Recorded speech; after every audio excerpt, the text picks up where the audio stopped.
In Friuli, nel comune di Premariacco, nelle ridenti zone a ridosso del fiume Natisone, si trova un piccolo borgo, Orsaria. Ed è proprio qui, ad Orsaria, che recentemente si è tenuta una giornata dedicata al personaggio storico Fiore dei Liberi, per dare la cittadinanza onoraria alla Federazione Italiana Scherma.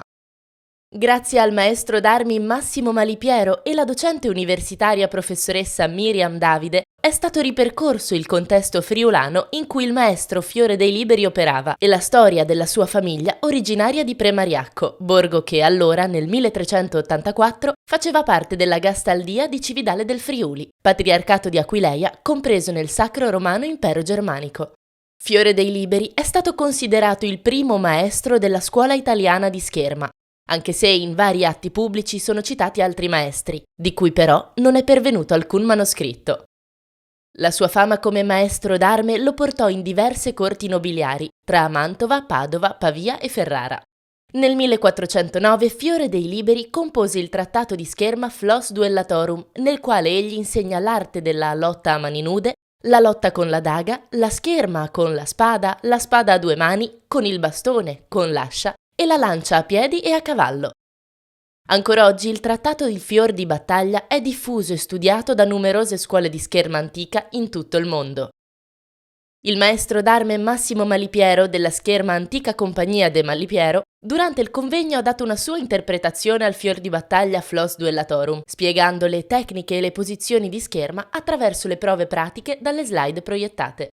Il maestro d'armi toscano di Carrara, Davide Lazzaroni, ha dato anch'egli un'interpretazione della scherma antica in generale in Italia e all'estero nel periodo di Fiore. In collaborazione con la Scuola di Scherma di Cividale del Friuli, Associazione Schermistica Fiore dei Liberi e il Comune di Premariacco. Ora sentiamo il sindaco Michele De Sabata su come si è svolta la giornata del convegno. Innanzitutto vanno i giusti meriti perché abbiamo fatto una giornata straordinariamente bella e quindi devo dare i meriti al consigliere regionale Mennis che ci ha creato e costruito una giornata meravigliosa che è iniziata la mattina portandoci qua a Premariacco due storici davvero eccezionali. Il primo ci ha ripercorso la storia dell'arma, di tutte le armi della Scherma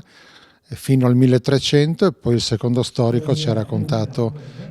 tutte le gesta del nostro concittadino Fiore dei Liberi, il quale ne ha fatte tante e abbiamo scoperto tantissime cose su di lui e che aveva anche un grosso carattere fra le varie cose, di conseguenza siamo stati veramente felici. È un peccato per chi non ha potuto seguirci, comunque per fortuna che c'è uno streaming che si può ancora vedere su YouTube nella Federazione della Scherma, si può trovare questo streaming e è davvero gustoso ad ascoltare quello che nel 1400 il nostro concittadino Fiore dei Liberi ha creato e ha fatto non solo per la Scherma italiana ma per il mondo, perché poi lui ha scritto un trattato che è stato preso a modo ad esempio ed è ancora tutt'oggi in essere. Quindi grazie davvero a chi ha creato questa giornata, ancora di più perché nel pomeriggio abbiamo rivisto nella palestra di Premariacco i ragazzi giocare e fare un torneo, il primo torneo del comune di Premariacco. È un piacere vedere tutti questi ragazzi di nuovo a tirare di scherma. Poi ovviamente abbiamo chiuso questa serata con il giusto tributo, quello che avevamo promesso, e quindi la cittadinanza onoraria alla Federazione Italiana della Scherma, un atto non solo dovuto ma che ci ha gratificato noi e loro, perché è stata la prima volta che succedeva in federazione una cosa simile. Per noi invece era un passo dovuto e doveroso nei confronti del nostro concittadino e della Scherma italiana, che tanto ci fa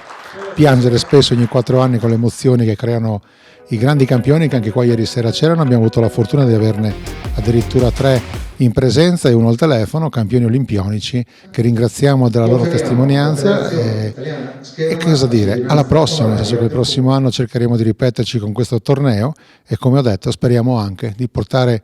nella comunità una nuova palestra dove poter esercitare la Scherma, o quantomeno mettere a posto la palestra in modo che la Scherma possa trovare di nuovo la sede in quel di Premariacco, cittadina che ha dato i natali a Fiore dei Liberi alla Scherma italiana.